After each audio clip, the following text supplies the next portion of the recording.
Robert Jenrick's comments this morning linking the grooming gangs to immigration from alien cultures with medieval attitudes towards women have ignited a political firestorm, and his language, while unflinchingly direct, has divided opinion, with some hailing him as a truth-teller and others condemning his rhetoric as dangerously divisive. The controversy surrounding his remarks, the calls for his dismissal by Kemi Badenoch, and the broader political and social implications of what he's saying today are important, particularly in the light of Elon Musk's chomping at the bit of this issue and the offensive remarks made towards Jess Phillips. Jenrick's assertion that mass migration is at the heart of the grooming gang scandal places him in treacherous waters. His tweet, characterising Britain's integration efforts as a failure and identifying Pakistani heritage gangs as emblematic of that failure, is as problematic as it is uncompromising. By linking migration policy directly to the abuse scandals, he has aligned himself with the hard-right narrative, but at what cost? Critics argue that Jenrick's framing risks stoking racial tension and reducing a complex issue to a simplistic cultural criticism. And Daisy Cooper, deputy leader of the Lib Dems, called for his approach to be identified as shameless, accusing him of exploiting victims' trauma for political gain. And even the former Conservative advisor Samuel Kasumu lambasted Jenrick, accusing him of fostering division with potentially fatal consequences. Surprisingly, Kemi Badenoch, the leader of the Conservative Party, has chosen not to dismiss Jenrick. She has defended his right to tough conversations, stating that not all cultures are equal, an echo of Jenrick's own words, and this has prompted accusations that she's turning a blind eye to his language as he possibly builds a leadership bid under her watch. By refusing to rebuke Jenrick, Badenoch risks aligning her leadership with rhetoric that some would view as incendiary, and critics, including Cooper, have questioned her judgment, suggesting that failing to act sends a dangerous message about the party's priorities. But under her, the party is moving rapidly towards the right, the right wing. It's moving to the point where it will be indistinguishable very soon from Reform UK.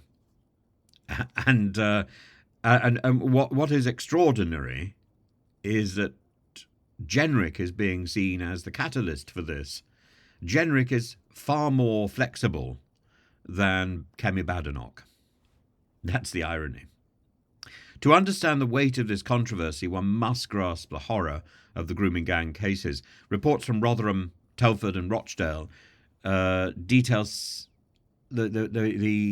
the failures in the system by the police and the local authorities, driven by a toxic mix of political correctness and a fear of racial backlash, so that vulnerable children were sacrificed to preserve the illusion of community cohesion.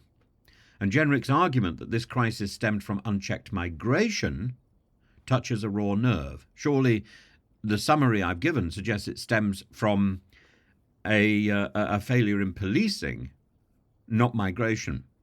While it resonates with public anger over the state's perceived complicity, it risks alienating communities and detracting from the broader failures that enabled these atrocities. Jenrick's call for stricter migration controls and comprehensive inquiries into grooming gangs are not without merit. The state's failure to act decisively has left victims without justice and allowed public anger to fester. Yet the focus on immigration risks overshadowing institutional failures, inadequate safeguarding measures, police negligence, and political inertia. And an effective response must balance transparency and accountability with sensitivity, and simplistic narratives blaming specific communities risks perpetuating division rather than fostering solutions.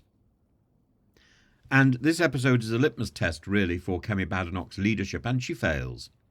Does she stand by Jenrick's rhetoric, or does she take a firmer stance against language that risks inflaming tensions?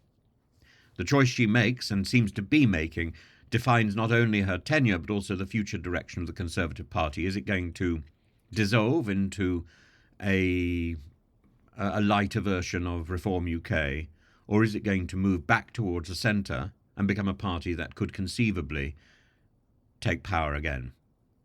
That's the choice. It's very simple.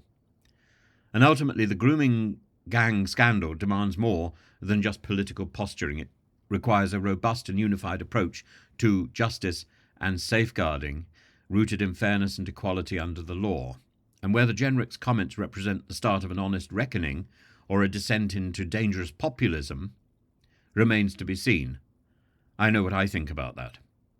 What is clear is that this controversy has exposed deep divisions within Britain's political and social fabric, and these cannot be ignored, and what happens in the next day or so is almost certainly going to define the future of the Conservative Party. I think it's already heading towards the cliffs, and I think Kemi Badenoch's failure to deal with Jenrick's noise is a sure sign that that the Conservative Party will be shipwrecked in a matter of months rather than years under Kemi Badenoch's leadership.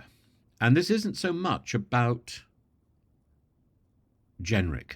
Jenrick is positioning himself as an alternative leader, but an alternative leader of what? Because there'll be nothing left by the time Badenoch quits. And Jenrick will have helped to destroy the party that he wants to be leader of. That is the irony of this entire thing. Yes, it's about the grooming gangs, and yes, that's a serious problem, but I don't think that's Jenrick's objective. Jenrick's objective is to define himself as more right of centre than Badenoch, because that's what Jenrick has been doing for the past 2 years. He's just doing more of the same.